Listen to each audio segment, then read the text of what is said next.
Wa alaikum salam. Didn't you say that you'll tell me the story of Prophet Ishmael today? Yes, my son, insha'Allah. I will tell you his story now. Shall I start? Yes, Baba. Bismillah.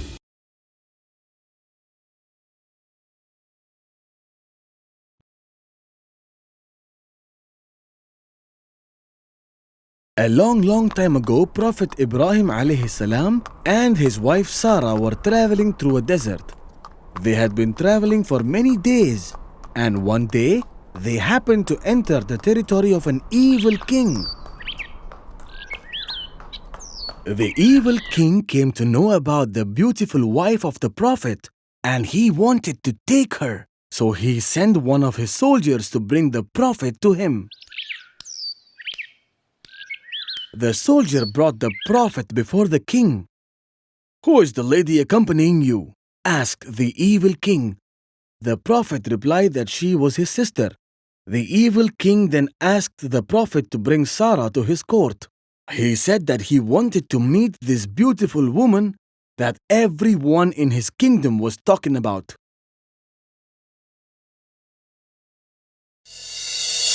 The Prophet went to his wife and said, "The king wants to meet you. Do not ever tell him that you are my wife, because I have told him that you are my sister." The Prophet told his wife. When Sarah went to the king's palace, the king was struck by her beauty, and he tried to take hold of her with his hands. But the moment his hand got near Sarah, it became stiff, and he could not move it.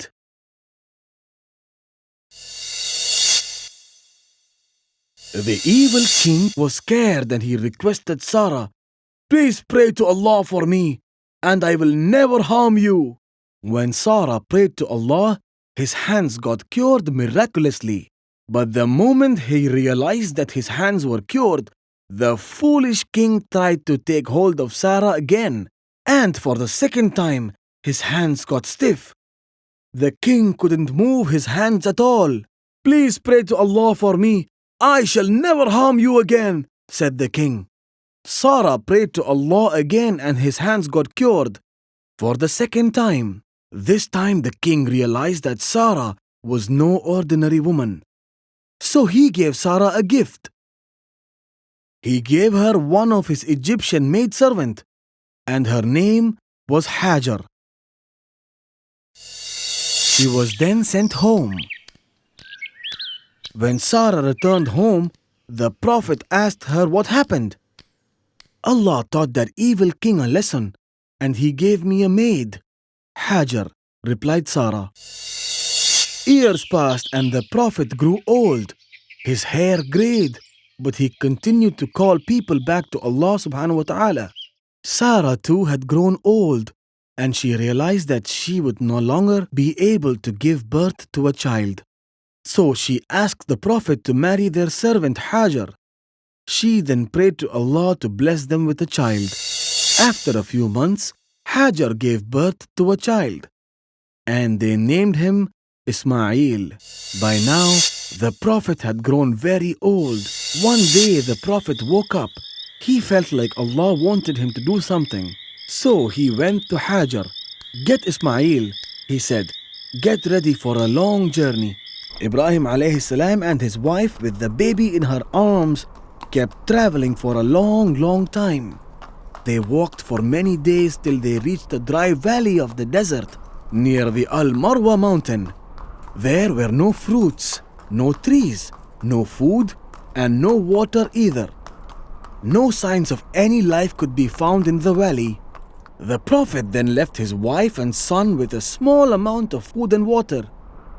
This was hardly enough for both of them to last for 2 days. The Prophet then turned around and started walking away. His wife hurried after him. "Where are you going, leaving us in this barren valley?" she cried to him. But the Prophet did not answer her and kept walking away. She called him again, but the Prophet remained silent and walked away. Finally, she understood that the Prophet was not acting on his own. She realized that Allah had commanded him to do this. "Did Allah command you to do so?" she asked him. The Prophet shook his head and continued walking. Then his great wife said, "We are not going to be lost, since Allah who commanded you is with us." The Prophet was very sad as he had left his wife and his son in a barren desert where there were no other people. He prayed to Allah to give his wife and son enough food, and he asked Allah to send people with good hearts to them. Hajar radiallahu anha drank the water that the Prophet had left so that she could feed her son. The water got over very soon, and both of them started getting very thirsty. After some time, the baby started getting thirsty and started to cry.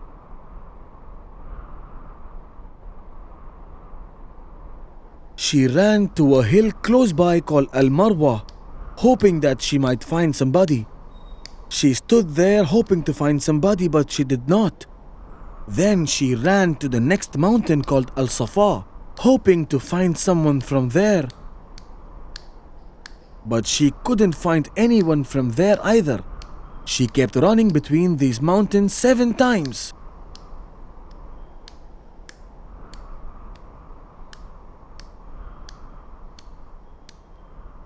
When she climbed Al-Marwa for the last time, she was very tired. She got so tired that she sat next to her baby. It was then she heard a voice. She kept quiet and waited to hear the voice again.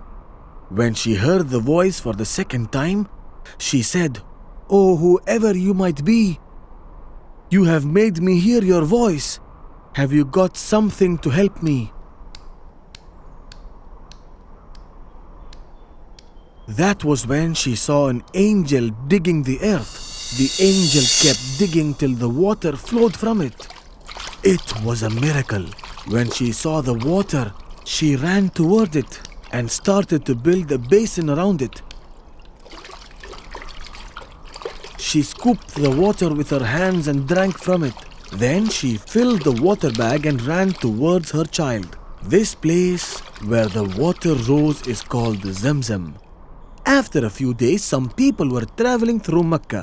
They saw the birds flying around Al-Marwa, and they thought the birds might be flying around the water. They started walking towards Al-Marwa. When they arrived, they were surprised to find a woman with a baby sitting near the water. "Shall we stay here and use this water, please?" they asked her. Hajar said yes, and they drank water from the Zemzem. Like that, many others came to Al-Marwa and eventually settled down there. The whole valley became alive now, and she and her child were not alone anymore. Ismail grew up and learned Arabic from the people who had settled down at Al-Marwa. He was a good boy, and his virtues and qualities made the people admire him. He kept thinking about his father and knew that his father will come back someday. Ismail then married a local woman and lived his life in peace. In the meantime, Prophet Ibrahim alayhi salam was very sad because he had not seen his son for a very long time. One day, he decided to go to Mecca to meet his wife and his son. He traveled for many days and finally arrived at Al-Marwa.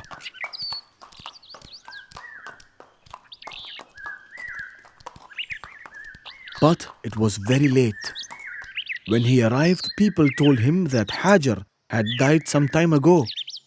The Prophet was very sad to hear this, and then the local people told the Prophet that his son, Ismail, was still alive. The Prophet was very happy to hear this and thanked Allah.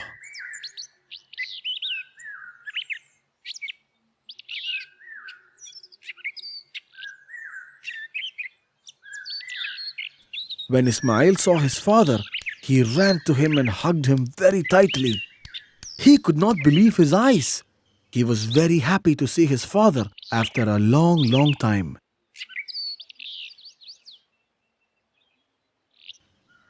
It was a very happy time for both of them. But one day, Allah decided to test Ibrahim. One night when the Prophet was sleeping, he saw a dream. In his dream, The Prophet saw himself killing his son as a sacrifice to Allah subhanahu wa ta'ala. The Prophet woke up and ignored it as it was just a dream. But the next night, he saw the same dream again. This time he realized that this was not just a dream and that Allah was asking him to sacrifice his own son. The Prophet went to his son and told him about the dream. Ismail realized that it was an order from Allah. Do what Allah has asked you to, he told his father. The next day, the Prophet took a rope and a knife and set out for Mount Arafat along with his son. Upon reaching the top of the mountain, Ismail asked his father to tie his hand and legs so that he might not struggle during the sacrifice. The Prophet obliged and tied his hands and legs. Then he blindfolded himself so that he won't have to watch his son suffer.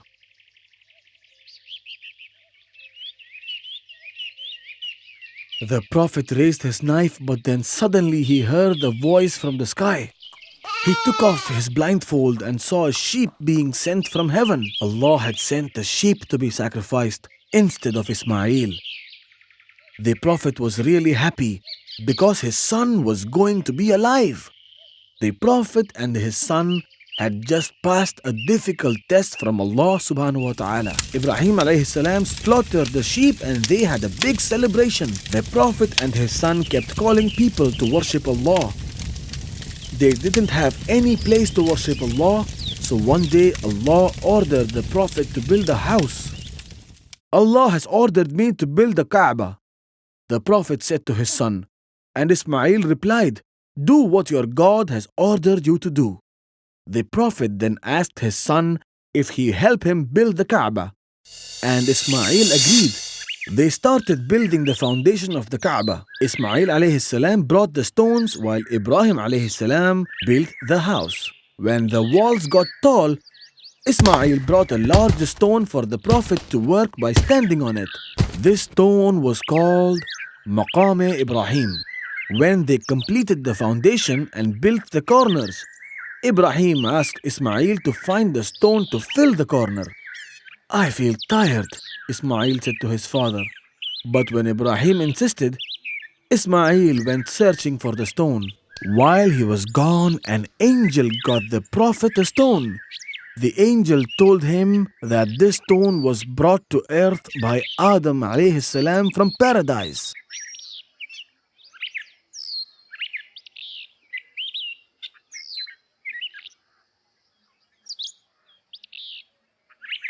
The stone was originally white. However, its color gradually turned into black because of the sins committed by people on earth. Ismail returned after some time, and when he saw the stone, he was surprised and asked his father where it came from. It was brought by someone who never gets tired, replied Ibrahim. And they finally completed building the Kaaba. They prayed to Allah subhanahu wa ta'ala to accept their work. Allah was very happy with the Prophet and his son for spreading his message and proclaimed the pilgrimage among men. They will come to thee on foot and on every kind of camel. Lean an account of journeys through deep and distant mountain highways. The Prophet grew old and so did his wife Sarah. One day when he was sitting outside his house, he saw 3 men coming towards his house. The 3 men were actually angels sent by Allah subhanahu wa ta'ala. The Prophet welcomed them inside to have food. The strangers went in and sat down for food. The Prophet served them a roasted calf, but the strangers did not touch the food at all. The Prophet started to fear. Then the angels comforted the Prophet and asked him not to fear at all. They told him that they were actually the angels sent by Allah subhanahu wa ta'ala. They informed him that they came to his house to deliver a good news. They said that Allah subhanahu wa ta'ala was going to give them a son and that he should name him Ishaq. They also told him that his son would be a prophet. Sarah could not believe her ears. How could that be true? She wondered. I am so old. Then the angel said all these things are possible with Allah. After a few months, Sarah got pregnant and gave birth to a child. The Prophet named him Ishaq, as the angels told him. After a few years, Prophet Ibrahim missed his son Ismail badly, so he went to see him. But when the Prophet reached the house of Ismail, he was not at home. His wife came out, and when the Prophet asked her about Ismail, she replied, "He has gone in search of livelihood." He then asked her how was their living conditions, to which she started complaining about everything. She complained that they were living in misery and hardship, and many other things. She was not at all grateful to the blessings of Allah subhanahu wa ta'ala. The Prophet realized that she was not at all a suitable wife for his son, so left her a message that his son would understand. When your husband returns, convey my salutations to him, he said, and also tell him to change the threshold of the gate. The Prophet then went back to his home. When Ismail returned home in the evening, he felt something unusual. Did anyone visit us today? He asked her. She replied, yes, and passed on the message.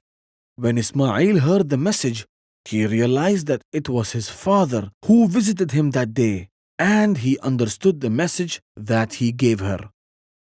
It was my father, and he has advised me to divorce you. You can go back to your family, he told her. His wife went back to her house, and Ismail married another woman.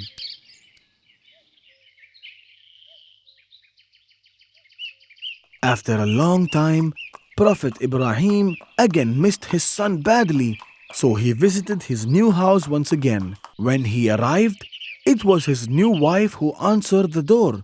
The Prophet asked the same questions he had asked his former wife. But this time when she answered, the Prophet realized that she was a very grateful and kind woman. She kept thanking Allah for the wonderful things going on around, and the Prophet was very happy. When your husband comes home, give him my regards, the Prophet told Ismail's wife. He also added, and also tell him that he should keep the threshold of this gate firm. He left after asking her to deliver the secret message. In the evening, when Ismail came back, he asked his wife if anyone had come to visit him. When his wife told him about the Prophet and the message, Ismail was very happy. It was my father, said Ismail, and you are the threshold of the gate. He asked me to keep you with me forever, said the Prophet happily. Prophet Ibrahim alayhi salam lived for 175 years. He lived a life full of trials, but he had a strong faith in Allah subhanahu wa ta'ala. The life of Prophet Ibrahim alayhi salam teaches us to love Allah subhanahu wa ta'ala unconditionally, even though there are more than 25 prophets mentioned in the Quran. Allah mentions only 2 prophets, ideal for whole humanity, and they were Prophet Muhammad sallallahu alayhi wasallam and Prophet Ibrahim alayhi salam. MashaAllah, that was such an amazing story. So you like the story of Ibrahim? I loved it, Baba. All right, now let me ask you a few questions from the story. Shall I? Go ahead. Tell me the names of the mountains that Hajar radiyallahu anha ran across. They were Al-Safa and Al-Marwa. That's the right answer. Now tell me how the travelers found the Prophet's wife. I'll give you 3 options. Option A, they saw animals running towards the mountain. Option B, they saw water flowing down the mountain. Option C, they saw birds flying above the mountain. It was option C. The travelers saw the birds flying above the mountains. That's right again. The next question. How did God test Ibrahim alayhi salam? I know that one. God asked Ibrahim to sacrifice his only son, Ishmael.